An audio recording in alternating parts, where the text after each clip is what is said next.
So today we're going to be looking at these areas: the login screen, the new email alerts and how this interacts with the forms, editor and author access levels, and any question and answers that you may have as we go along. So let's start with the new login screen. So that's fairly simple. There is a new login screen, but it does have a new URL, which is slightly different to the original one, and it will redirect you when you go in, but you just need to do the EpiServer link. So it'll be bp-cms.agk.org.uk/episerver, and it'll take you to this new screen. And when you do that, then you just log in as normal, and then you have to click the little box. And the whole point about this is that as brand partners, you do have the option to include things in your website, such as third parties like Google or Facebook or Twitter or anything else that you want to embed. But you need to be aware that if you put these things in, then there is a risk in terms of the website. So in terms of security. So the high hitters such as Google or, as I say, Twitter, Facebook will make sure that they're quite secure. But if you're using something that is not so much, you might want to just test or read their, terms and conditions before you start to embed them. And instead of embedding them in the site, you might want to just link to them externally. So that's just something for you to be aware in. We're going to draw up some terms and conditions about this to kind of give you more awareness when we're aware of them. But otherwise, you'd put in your details, click the button, and then log in, and then you'd be logged into the system. When you go into the system, as per usual, you get the dashboard, CMS, whatever. So you need to go to the CMS and then do edit, and then you'll be able to see all of your appropriate sites. You won't be able to see the amount of sites I can. You'll be able to see your own site, and some of you might manage 2 sites, so you'll be able to see those in the tree. So that's basically that with the login screen. Next thing we're going to look at is the new email alerts. So with the new email alerts, you might be getting a new email. So this is my test site, and if I were to go into here and do the contact us form, and the contact us form would be here. And so if I just put partner,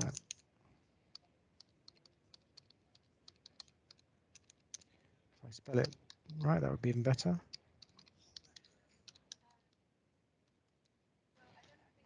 And if I put in a phone number, and if I put in a name, so for example, and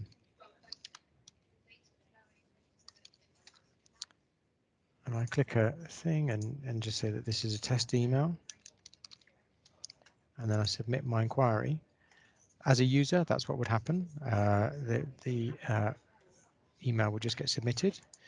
But then if I show you the email that I've then received, which is this, and it just says that no reply, because that's just the email that we'll use. It's from the contact us form, and it says an inquiry has been submitted through your website. Please log into the CMS to download the data.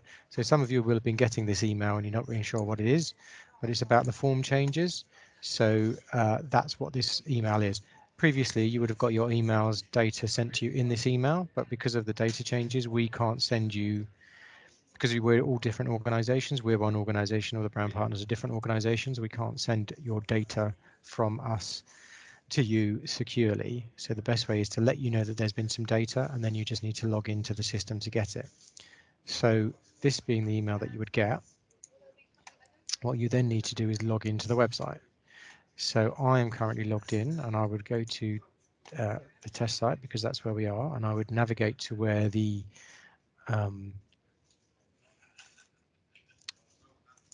form is. So it's under About Us, Contact Us, and then you'll see the Contact Us form on the page, and here's the form down the bottom.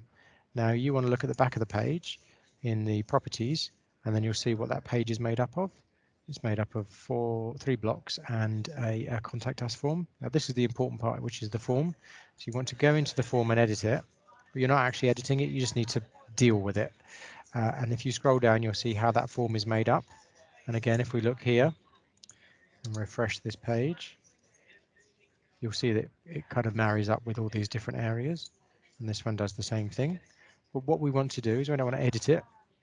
We just want to go to the drop down at the top and do form submissions. And when we click on form submissions, we'll be able to see all of that data.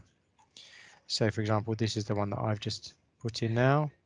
And these are the other ones that I've just had examples of so that you can see all that data. So at the moment, there's no limit on this. So since the CMS was released, you'll be able to see all of the data that was released from when the CMS started. Later this year, in the early part of this year, we're going to put a time limit on it because we can't be hanging on to your data. It's your data to download. So I would say if you get the opportunity, go in, download everything. And then going forward, if you want to, you can delete it, but there is no backup. So make sure you've got it downloaded before you delete it. And then going forward, there'll be a 90-day limit. So, and if any inquiry comes in, if you don't delete it, 90 days later, it will get deleted automatically. And that's just to kind of keep the system clean and so that we're not holding on to anyone's data.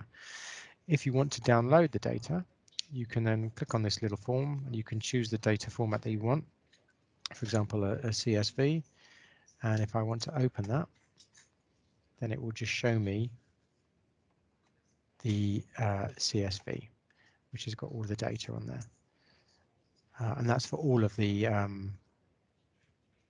emails. But if you only wanted to do one, which was like say that one, you can then download that and it will just give you that one email. So that's how you can download it. And once you've got it in your system, you can share it or put it into a kind of joint database, whichever you want to use within your own system. So that's basically the forms information. If you were to then go back to the on-page editing and look at the form, so this is the form section, and if you look at the all properties, so we've got the form data at the bottom about how that form is constructed. As I was talking about the retention policy, currently it's set to never retire, never to change, but we can change this to 90 days, and we will do at the beginning of the year. And then, as I say, after 90 days, it will just drop off. Now, in terms of the emails arriving, for this, I've set up this email for partner.content so that when anybody emails the test site, it will go to partner.content and I will receive that email, which is this. So you'll get that email, but that's just because I've asked to receive that. So in the CMS, if I want to, I can add in somebody else and the subject, and that means they'll also receive the email. So it just saves that just one person in your organization getting the guidance. A couple of people do.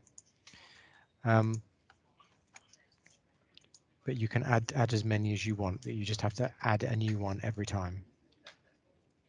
We've done the email alerts. We've done the forms.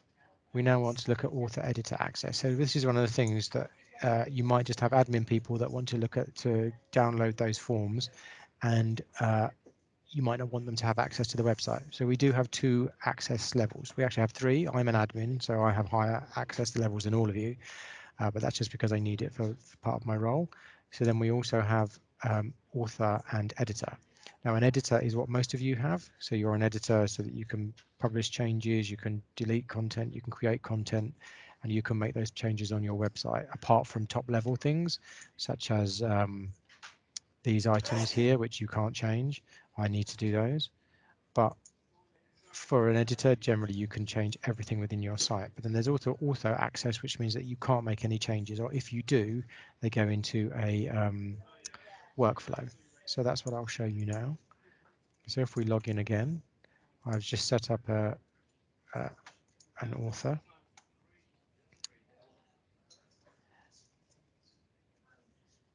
In the test site. So generally when you're in the CMS, you'd be on the pages thing, so you can see all of the pages underneath. You don't have any sites unless you've got dual language sites, but we shouldn't have those. You won't have those, I will. And the tasks is if there's any tasks in draft. So for example, if I were to go into, well, let's look at the contact us page, because that's where the issues that most people might be concerned about will be. So if we go under get involved and we go to, so if we're going to contact us where the form is, and for example on the form data, if you have people kind of putting in data and they by accident for example, removed that, and then they went to publish it, it would say withdraw and edit. So you can, but when it says ready to publish, what it means is it's got to be cleared. It won't actually go anywhere. No one can actually change that. Although you've changed the page, nothing will happen to it. So once you've done that, what you would need to do is you'd need to get an editor.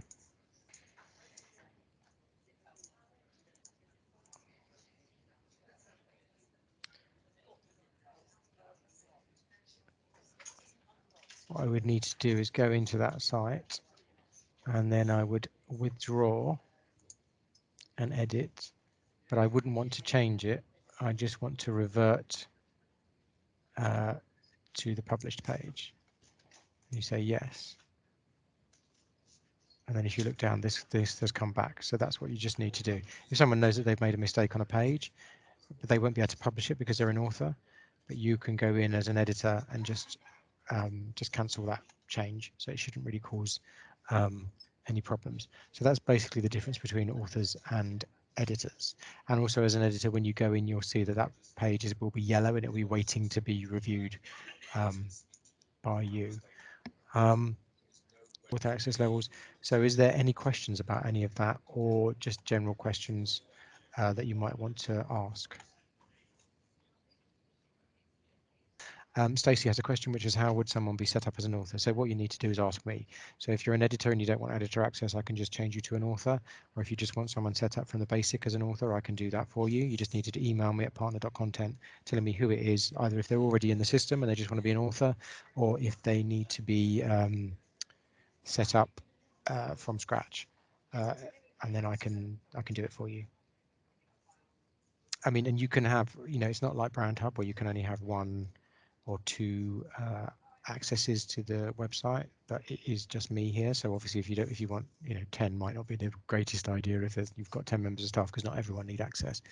But yeah, I can set up some for you. So just let me know. Rebecca says, what's the difference between all the formats you can download the data in? So they're all very different. So if we go back into here,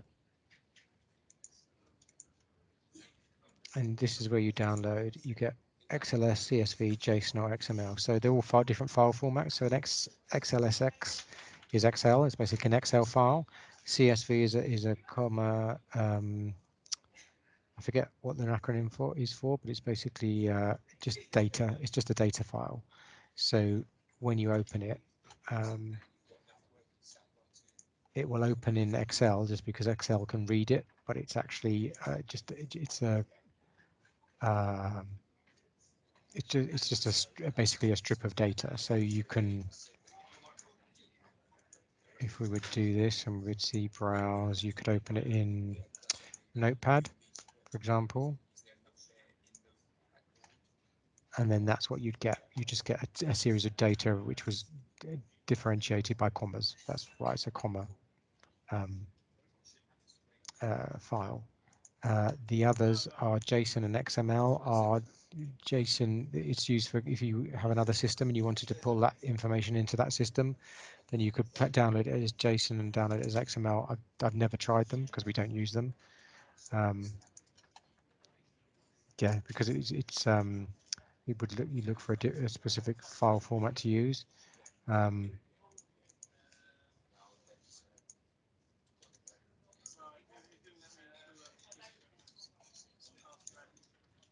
we don't want that. And then XML is also a file format, so you can, yeah, again, they're systems that you kind of looking more to be a programmer to use those or to kind of get them into databases. So really the ones you want to focus on are the top one on CSV. So I would just focus on Excel because all it's doing is putting all this data into a spreadsheet for you, which before when you had the emails, it wouldn't necessarily have done. It would have just sent you as an email and you'd have to cut and paste it into whatever system you wanted to use. Does that help? Yep, you don't need to worry about the others. It's just, it's just for your data, just to kind of get it out and do something with it. Is there anyone else that has a question? Because we've got plenty of time, so if you've got those, even if they're not related to forms or anything else, please ask away. Because if not, that's not a problem. We can, as I say, you can always contact me on partner.content for any issues, and then I can give you a call and we can discuss through any issues that you've got. As I say, this will go up on the hub, and I'll try to do another webinar in the next few weeks. We're going to start the training schemes again, so like talking about content, how you would kind of create good user experience, digital marketing. We'll kind of bring all those back in, and we'll have our experts from the AGK content team, and they'll be able to help you with any issues that you may have. So otherwise, unless anyone's got anything else, I will close there and say thank you very much.